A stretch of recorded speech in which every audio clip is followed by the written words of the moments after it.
Suman TV ప్రేక్షకులకి నమస్తే. So ఈరోజు చాలా ఇంట్రెస్టింగ్ టాపిక్ గురించి మనం మాట్లాడబోతున్నాం. ఇప్పుడు మామూలుగా మనకి ఎప్పుడైనా ఒక కొత్త ఇల్లు తీసుకోవాలన్నా, ఒక ఇల్లు కట్టుకోవాలన్నా, లేకపోతే ఒక ఇల్లు షిఫ్ట్ అవ్వాలన్నా కానీ మనం వాస్తు చూయించుకుంటాం. అప్పుడు ఏం చేస్తాం? వాస్తు పండితుల్ని పిలుచుకుంటాం, అవునా? అదే ఒకవేళ మీ జాతకం చూయించుకోవాలంటే ఆస్ట్రాలజర్ని పిలుచుకుంటాం. న్యూమరాలజీ ఇట్లా చాలా చాలా రకరకాలుగా, ఒకవేళ పూజలు చేయించుకోవాలి, లేకపోతే పేర్లు మాయించుకోవాలి, లేకపోతే ఎవరికైనా ఇంట్లో ఆరోగ్యం బాగాలేదు, వాళ్ళకి ఏం చేస్తే బాగుంటుంది, ఏ పూజ చేస్తే అంటే వీటన్నిటిలో కూడా చెయ్యి తిరిగిన వ్యక్తిని నేను ఈరోజు పరిచయం చేయబోతున్నా. ఆయనే గీతా సురేంద్ర శర్మ గారు. ఈయన MA in astrology and also in vastu, అంతేకాకుండా న్యూమరాలజీ, వీటితో పాటు వారాహి ఉపాసకులు ఆయన. సో ఆయన్ని ఈరోజు మనము మన దగ్గరికి ఎందుకు తీసుకొచ్చామంటే, ముఖ్యంగా ఒక ఫ్లాట్ చూడంగానే మనం ఏమనుకుంటాము, ఈస్ట్ ఫేసింగ్ అయితే ఎవరికైనా బాగానే ఉంటుంది. కానీ నిజానికి ఈస్ట్ ఫేసింగ్ ఉంటే సరిపోద్దా? ఈస్ట్ ఫేసింగ్లో వాస్తు విశేషాలు ఎట్లెట్లా చూసుకోవాలి, అసలు మినిమం ఏంటి, అసలు ఈ మినిమం నాలెడ్జ్ అనేది చాలా ఇంపార్టెంట్. సో దీన్ని స్పష్టంగా మనకి తెలియజేయడానికి ఈరోజు సురేంద్ర శర్మ గారు ఉన్నారు మనతో పాటు. ఆయన లోపల తీసుకెళ్తూ ఒకసారి ఆ ఇల్లు ఏంటి, ఆ పరిస్థితులు ఏంటి, ఏవేవి ఎక్కడెక్కడ ఎట్లెట్లు ఉండాలి, కరెక్ట్గా ఉన్నాయా లేదా, ఇవన్నీ చూద్దాం అనమాట. నమస్తే అండి. శ్రీమాత్రే నమః. బాగున్నారా? చాలా బాగున్నాను తల్లి. సో మీరు వాస్తు చెప్తే చాలామంది బాగున్నారని విన్నా నేను. సో దానివల్ల ఈరోజు అసలు మినిమం వాస్తు నాలెడ్జ్ అనేది ఒకటి ఉండాలి ప్రతి ఒక్కరికి అనే ఒక ఉద్దేశంతో మా ప్రేక్షకులందరి కోసము మీరు చెప్పే ఈ వాస్తులో ఏవైతే మెలకువలు ఉంటాయో కొన్ని నేర్చుకుందామని ఒక ప్రయత్నంలో మిమ్మల్ని వాళ్ళ ఇక్కడ పిలవడం జరిగింది. సో ఇప్పుడు మీరు చెప్పండి శర్మ గారు, ఇది east facing, right? East facing అనగానే నేను ఇందాక అన్నట్టుగా ఎవరైనా కానీ టక్కున తీసేసుకుందాం, బాగుంటుందిలే, వెళ్తురు బాగా వస్తుంది అనుకుంటారు. అట్లా తీసుకోవచ్చు, అందరికి సెట్ అవుతుంది అంటే? అందరికమ్మ కొన్ని నేమ్స్కు సెట్ అవ్వదు. ఓ, ఈస్ట్ ఫేసింగ్ కూడా సెట్ అవ్వదా? కొన్ని నేమ్స్ కొంతమందికి సెట్ అవ్వదు. అంటే ఈస్ట్ ఫేస్ తీసుకోవాలి అని అనుకున్న వాళ్ళు, అంటే రాజకీయ నాయకులకు బాగుంటుంది బాగా. అంటే మనం పలుకుబడి కావాలి, ఇప్పుడు వ్యాపారం చేయాలి, ఇలాంటి వాళ్ళకు ఈస్ట్ ఫేస్. అంటే నలుగురిలో పేరు ఉండాలి, ఇప్పుడు మీరు యాంకర్ గా పేరు ఉండాలి. సో నేను ఇప్పుడు ఇది అంటే నేను పలానే దానికి పోటీ చేస్తున్నాను అంటే దానిలో యూనియన్స్ అలాంటివి ఉంటాయి కదా జాబ్లలో, అంటే మంచి జాబ్ రావడానికి, గవర్నమెంట్ జాబ్ రావాలని, లేకపోతే జాబ్ లో మంచి ప్రమోషన్స్ రావాలని, ఇలాంటి వాళ్ళకు 100% ఈస్ట్ ఫేస్ బాగుంటుంది. ఓకే, సో ఇప్పుడు ఫస్ట్ గడప దగ్గర నుంచి మొదలు పెడదాము. తప్పకుండా. నాకు తెలిసిన మినిమం వాస్తుని నేను మీ పైన రుద్దడానికి ప్రయత్నిస్తుంటా అప్పుడప్పుడు, మీరు ఏమనుకోకుండా. అది కరెక్ట్ కాదో చెప్పండి, నా డౌట్లు అనమాట అవన్నీ బేసిక్ గా. సో ఇప్పుడు యాక్చువల్ గా ఇది నార్త్ ఈస్ట్ కార్నర్ అంటారు కదా, ఈ నార్త్ ఈస్ట్ కార్నర్ లో చాలా మంది చెట్లు పెట్టుకుంటారు, ఇట్లా బాల్కనీ వస్తాయి, పెట్టుకోవచ్చా? ఈ సైడ్ అంతా చెట్లు బరువు. అమ్మ స్టార్టింగ్ ఎంట్రీ అవుతున్నప్పుడు అంటే మన ఇదంతా మన ప్లేసే, ఓన్లీ మనకు అంటే ఇటువైపు బరువు పెట్టుకోవద్దు, ఇటువైపు బరువు పెట్టుకోవాలి, అట్లా పర్టికులర్ గా చూసుకోవద్దు. ఓకే, మామూలుగా వాస్తు ఎలా ఉంది. ఇప్పుడు చెప్పులు పెట్టారు మీరు ఇక్కడ, అంటే చెప్పులు గుమ్మానికి ఆనుకోవద్దు. ఓకే, ఇప్పుడు మనం గుమ్మాన్ని ఏమంటాము, లక్ష్మీదేవిగా పూజ. అవును, లక్ష్మీదేవి దగ్గర చెప్పులు పెడితే అవును దూరం పెట్టుకోవాలి. ఇంకోటి అమ్మ ముగ్గేస్తూ ఉంటారు. అవును, ఇప్పుడు ముగ్గు మీరు ఎలా వేసారు, చాక్ పీస్తో వేసారు. చాక్ పీస్తో వేయద్దు. ఎప్పుడైనా ముగ్గు వేసేటప్పుడు మనం కొంచెం ముగ్గు వేసుకున్నా మనం ముగ్గుతో వేయాలి. అంటే మనం బియ్య పిండి కానీ లేకపోతే రాయి ముగ్గుతో కానీ వేస్తారనమాట, అట్లా వేసుకోవాలి. సో చాలా మంది చాక్ పీస్లతో గీకేస్తే సింపుల్ గా అయిపోతుంది అని గీకేస్తూ ఉంటారు, కానీ అట్లా వేసుకోవడానికి కుదరదు అంటున్నారు. ఓకే, ఇంకోటి అమ్మ, ఇప్పుడు మరి గుమ్మం ఇట్లా ఇప్పుడు మీరు ఏం చేశారంటే మీరు ఇట్లా ముగ్గులు వేయించారు, పెయింట్లు అందరు పెయింట్లు వేసుకుంటారు. మీరు ఎప్పుడైనా పెయింట్లు వేయించకూడదు. ఓకే, వీలుని బట్టి మీరు ఈ శుక్రవారం కూడా నెక్స్ట్ శుక్రవారం చేసుకోండి, కానీ మీరు monthly 1 or 2 times 3 times minimum అట్లా మీ వీలుని బట్టి. ఓకే, ఇది ముగ్గులు వేయకుండా మీరు ఓన్ గా ముగ్గులు వేస్తే అమ్మవారిని మీరు పిలిచిన వాళ్ళు అవుతారు. దాన్ని మామూలుగా పెయింట్లు వేయకుండా అట్లే ఉంచేసి అట్లీస్ట్ ఇటో 4 గీతలు ఇటో 4 గీతలు వేసేసుకుంటే ప్రతిరోజు 2 బొట్లు పెట్టేసి అది చాలా మంచిది అని చెప్తున్నారు. అలా కాకుండా శుక్రవారం పెట్టినా బాగుంటుంది, ప్రతి శుక్రవారం. ఇంకొకటి అమ్మ, ముగ్గులు వేసేటప్పుడు శంకు, అంటే కొంతమంది ఇళ్లలో చూసాను శంకు చక్రాలు అమ్మవారిని ఇలాంటివి వేస్తూ ఉంటారు చాలా. ఇప్పుడు మనము శంకు చక్రాలు అంటే ఎవరికి రూపము, శ్రీవారికి రూపం. అవును, అంటే మనం వచ్చిపోతూ ఉంటాం, తొక్కుతూ ఉంటారు ఇంకా. సో అది మనకు పాపం కదా, దేవుళ్ళని వేసేస్తుంటారు డైరెక్ట్ గా. సో అలా వేయకుంటుంటే బాగుంటుంది అని ముగ్గులానే వేయాలి. ఎస్ అంతే. నేను పెద్ద పెద్ద ఇల్లు కట్టుకున్న వాళ్ళని కూడా చూసిన, అట్లా పెద్ద తులుచుకోట కరెక్ట్గా ఇట్లా గుమ్మానికి ఎదురుగా పెట్టుకుంటారు. అట్లా పెట్టుకోవచ్చా? అంటే గుమ్మానికి ఎదురుగా కాదు, కొంచెం పక్కన పెట్టుకోవాలి.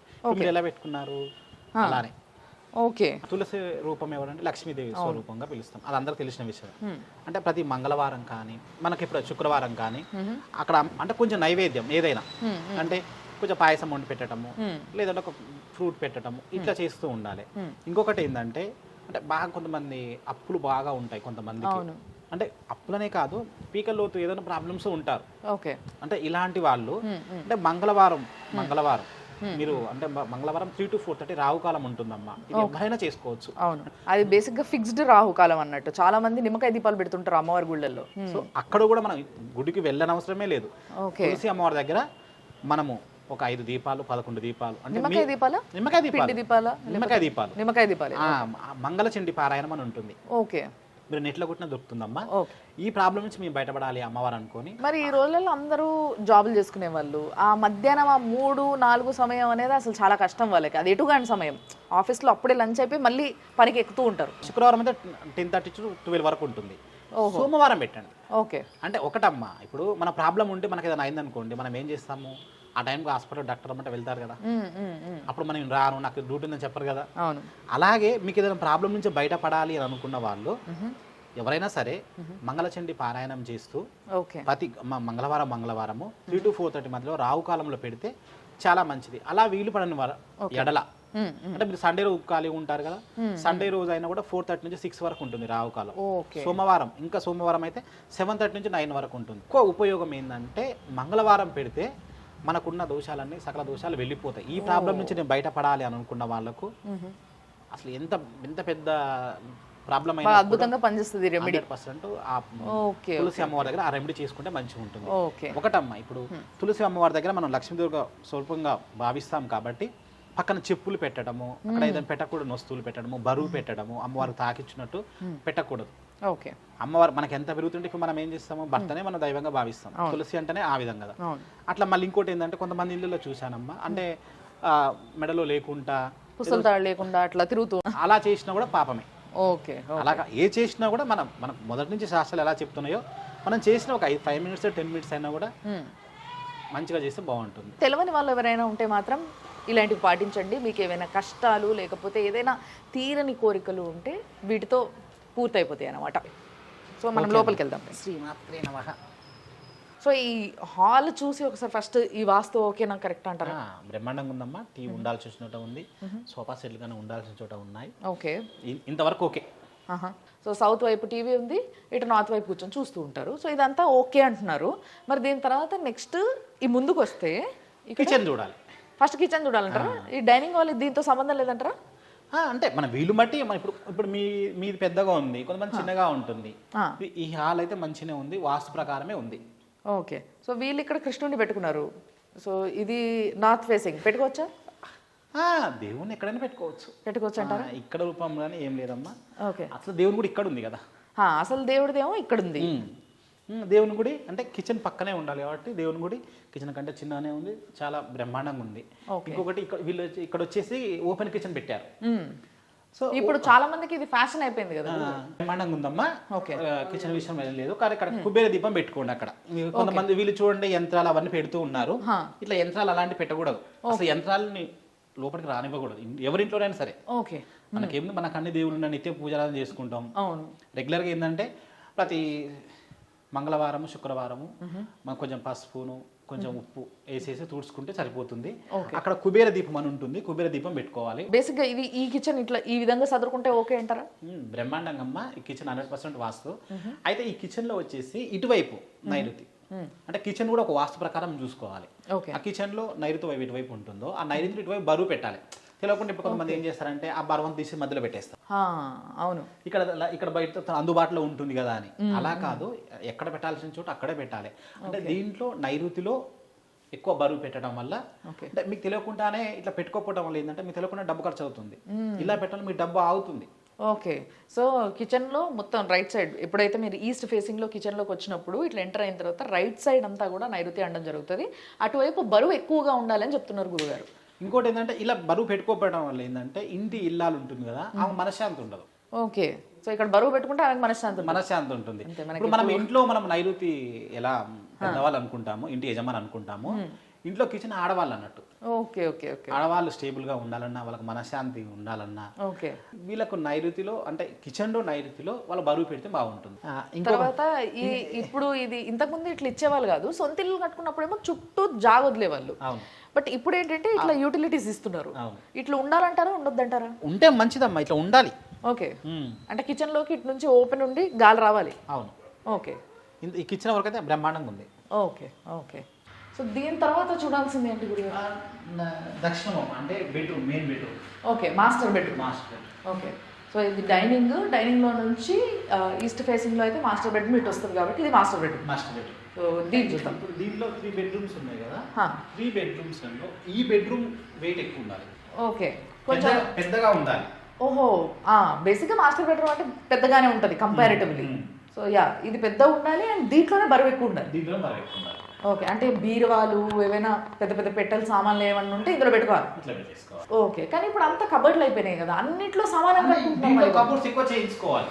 ఓకే ఓకే, మిగతా వాటితో పోలిస్తే మళ్ళీ ఏంటంటే మనం ఏం చేస్తాము, లక్ష్మీదేవి అంటే మనం బంగారం కానీ అమౌంట్ కానీ మనం ఏం చేస్తాము ఈ రూమ్లోనే పెట్టుకోవాలి. Okay okay. మరి కొంతమంది ఏం చేస్తాం తెలియకుండా వెళ్ళి దేవుని కూడా పెట్టుకుంటారు. అవును అవును, అట్లా పెట్టకూడదు. ఓకే, దీంట్లోనే దక్షిణ వైపు అంటే కుబేరు కలుగ దేవుడు నైలు. అవును, అంటే కుబేరుని మనం ఎప్పుడు పూజిస్తూ ఉంటే మనకు ఆ డబ్బులు ఖర్చు కానివ్వకుండా చేస్తూ ఉంటాడు. ఇంకా తీసుకెళ్ళినా కూడా ఇంకా దానికి రప్పిస్తూ ఉంటాడు. అంటే ఇప్పుడు ఫర్ ఎగ్జాంపుల్ ఈ దీంట్లో దక్షిణం అంటే అటు కార్నర్ సౌత్ అంతే కదా. సో ఇటువైపున బరువు ఎక్కువ పెట్టుకోవాలి, కలిసి వస్తుంది. అక్కడ ఏంటంటే కొంతమంది ఏం చేస్తారంటే డబ్బులు తీసుకుని వెళ్ళి తక్కువ ఉన్నాయి కదా అందులో వేసేస్తుంటారు. అవును అవును. అంటే లక్ష్మీదేవిని ఎప్పుడు కూడా మనము ఎంత మంచిగా చూసుకుంటే అమ్మవారు మనకు అంత ఇస్తారు. అంటే మనం ఎప్పుడు పెట్టిన ప్రతి రూపాయి కూడా ఇట్లా విడిగా పెట్టాలి. అంటే మంచిగా మనం బట్టలు మనం తీసుకుంటాం, డబ్బులు కూడా అట్లా కౌంట్ చేసుకుని ఇంత ఉన్నాయి. ఓకే, పెట్టేటప్పుడు ఒక 10 నిమిషాలు అమ్మవారు అట్లా మొక్కుని అట్లా వేస్తుంటే వాళ్ళతో శుభప్రదంగా ఉంటుంది, నిత్య నిలువ ఉంటుంది అమ్మవారు. Okay okay. And bathroom facing ఎట్లా ఉండాలంటారు ఈ బెడ్రూమ్స్లో? మన వీలుని బట్టి అమ్మా. సో ఇందులో మామూలుగా ఈ చాలా మందికి ఉండే డౌట్ ఒకటి ఉంటుంది. ఇప్పుడు ఫర్ ఎగ్జాంపుల్ ఇంట్లో ఒక ఫ్యామిలీ అంటే భార్య భర్త 2 పిల్లలు అండ్ అత్త మామ ఉంటారు బేసిక్గా. సో ఇట్లున్నప్పుడు పెద్దవాళ్ళు మాస్టర్ బెడ్రూమ్లో ఉండాలంటే పెద్దవాళ్ళు అంటే ఇప్పుడు తాత నానమ్మ ఎవరైతే ఉంటారో పిల్లలకి వాళ్ళు ఉండాలా, లేకపోతే తల్లిదండ్రులు ఉండాలా? ఇంటికి యజమాని ఎవరు అంటే ఇల్లు కొన్న వాళ్ళు అంటున్నారు. Okay okay. ఒకవేళ తాత కొనుక్కున్న ఇల్లు అయితే తాత ఉండాలి, ఒకవేళ తండ్రి కొనుక్కున్న ఇల్లు అయితే తండ్రి ఉండాలి. ఓకే. ఇప్పుడు నైరుతి అంటేనే ఇంటి ఇప్పుడు ఇల్లు ఎవరు భరిస్తున్నారు, ఓకే, వాళ్ళు ఉండాలి. Okay okay okay. పెద్దవాళ్ళు ఉంటారు, ఉంటారు, వాళ్ళు పక్కన ఉండొచ్చు, ఇదే రూమ్ లో ఉండాలి అని కాదు. ఎవరైతే భరిస్తున్నారో ఈ సంసారాన్ని వాళ్ళు బరువును మోసేవాళ్ళు కాబట్టి ఇందులో ఉండాలి. అంటే ఎవరైతే మెయిన్ గా ఇంటిని నడుపుతున్నారో సంపాదిస్తున్నారో వీళ్ళు మాత్రం ఉండాలి ఇందులో. ఓకే. దీని తర్వాత ఇంకో బెడ్రూమ్ ఉంది ఇక్కడ. సో ఆ బెడ్రూమ్కి ఈ బెడ్రూమ్కి మధ్యలో ఇక్కడ వాష్రూమ్ ఉంది. అది సేమ్ ఉందా అమ్మా? ఇది చిన్న ఉంటుంది. శ్రీనివాస కళ్యాణం ఫోటో అంటారు కదా, ఈ ఫోటో కనిపించింది. సో ఈ ఫోటో ఫిక్స్ చేసుకోవాలన్నా ఎక్కడ చేసుకోవాలి? అసలు ఇలాంటి ఫోటోస్ పెట్టుకోవచ్చా, ఇంకేమేమి పెట్టుకోవచ్చు? దాంట్లో పెట్టుకోవాలమ్మా. ఇలాంటి ఫొటోస్ అంటే శ్రీనివాస కళ్యాణం మంచిదే, కానీ ఎక్కువ శ్రీరాముని పట్టాభిషేకం ఫోటో పెట్టుకోవాలి. ఓ, పట్టాభిషేకం అయితే ఇంకా మంచిది. ఓకే. అంటే పట్టాభిషేకం ఫోటో పెట్టుకోవడం వల్ల ఏంటంటే విడిపోయిన వాళ్ళు కలవటం, అక్క చెల్లెలతో కొంచెం వాళ్ళు కలవటము, ఇంకా మీకు రావాల్సిన ఇంకేమైనా ఉన్నా కూడా అమౌంట్ రావటము, మీ గురించి ఎక్కువగా గొప్పలు చెప్పుకోవటము. ఓకే. ఇలాంటి పట్టాభిషేకం అంటే చాలా మంచిది అన్నట్టు. ఆ ఫోటో పెట్టుకున్న వాళ్ళు నేను కొంతమందికి చెప్పాను, పెట్టుకున్న వాళ్ళు విడిపోయిన వాళ్ళు కలిశారు. ఓ, కొంతమంది తెలిసి తెలియక ఏం చేస్తారంటే బెడ్రూమ్లలో కూడా దీపాలు ఆరాధిస్తుంటారు. అయ్యో, చూశాను. అంటే అది తెలియక. ఓకే. అలాంటి దాంట్లో అట్లా చేయకూడదు. మనకి ఏదైనా ఒకవేళ ఇప్పుడు మీకు దేవుని గుడి ఉంది కాబట్టి పెట్టారు, అలా లేకపోతే చక్కతో చేయించుకొని పెట్టుకోండి టెంపుల్ లాగా. అవును. అది ఎక్కడ మనం ఆజ్ఞాన పెట్టుకునే లేదు, మీకు ఉంటే ఈశాన్యంలో పెట్టుకునేది లేదు. పెట్టుకొని మీరు చూసేటప్పుడు తూర్పు వైపు చూస్తే బాగుంటుంది, లేదా ఉత్తరం వైపు చూసినా బాగుంటుంది. Okay okay. ఈ ఇంటికైతే సో ఇటు ఒక బాల్కనీ వచ్చింది, బ్రహ్మాండంగా ఉందమ్మా, అంతా బాగుంది. ఈ ఇల్లు అంతా 100% పర్ఫెక్ట్. అవునా? ఓకే. సో బేసిక్గా మీరు ఎప్పుడైనా ఇంట్లో ముఖ్యంగా చూసుకోవాల్సినవి, అంటే నాకు ఇప్పుడు శర్మ గారు చెప్పిన తర్వాత అర్థమైంది ఏంటి అంటే, ముఖ్యంగా మీరు ఇంట్లో చూసుకోవాల్సినవి ఫస్ట్ ఎంట్రన్స్ దగ్గర, తర్వాత కిచెన్, తర్వాత దేవుడి రూము, తర్వాత మాస్టర్ బెడ్రూమ్. ఇవి చాలా చాలా ఇంపార్టెంట్. మెయిన్గా చూడాల్సినవి ఇవి, ఎందుకంటే ఎక్కువగా మనం వాడేవి కాబట్టి ఈ 3 ప్లేసెస్ కూడా. సో వీటిని చూసుకోవాలి, వీటిలో వాస్తుని చూయించుకుంటే. అండ్ వాస్తుతో పాటు మీ ఇంట్లో ఇప్పుడు ఎవరైతే యజమానులు ఉంటారో వాళ్ళ వైఫ్, భార్య, పిల్లలు, సో వీళ్ళకి ఆస్ట్రాలజీ అంటే మనకి మీ జాతకం ఎట్లుంది అండ్ మీ పేరేంటి, మీ పేరుకి తగ్గట్టుగా మీ వాస్తు ఉందా లేదా, అంతేకాకుండా మీ న్యూమరాలజీ అంటే బేసిక్గా బర్త్డే డేట్ పైన న్యూమరాలజీ చూస్తారు. సో ఇది ఎట్లుంది. సో వీటన్నిటినీ కలిపి ఒక్కళ్ళ దగ్గర చూయించుకునే ఏకైక ఛాన్స్ కొట్టేయాలి అని అంటే మీరు గీతా సురేంద్ర శర్మ గారు మాత్రమే ఈ పని చేయగలుగుతారు. సో మీరు కూడా ఒకవేళ ఇదే విధంగా వాస్తు చూయించుకోవాలి, మీకు తగ్గట్టుగా మీ ఇల్లు ఉంటే మీకు ఇంకా కలిసి వస్తుంది, మీరు రేపు ఇంకా ఎదగాలి అన్న ఆలోచన ఉన్నవాళ్ళు తప్పకుండా ఆయనకు మీరు కాంటాక్ట్ అవ్వచ్చు. సో ఏ విధంగా అనంటే కింద మీకు స్క్రీన్ పైన ఆయనకు సంబంధించిన నంబర్లు కనిపిస్తూ ఉంటాయి. సో అదే నెంబర్కి కాల్ చేయొచ్చు, ఆయన మాట్లాడతారు. తర్వాత అపాయింట్మెంట్ తీసుకొని మీరు వెళ్ళి కూర్చొని మీకు కావాల్సిన డౌట్స్ అన్నీ క్లారిఫై చేసుకోవచ్చు. అది సంగతి. చూస్తూనే ఉండండి సుమన్ టీవీ.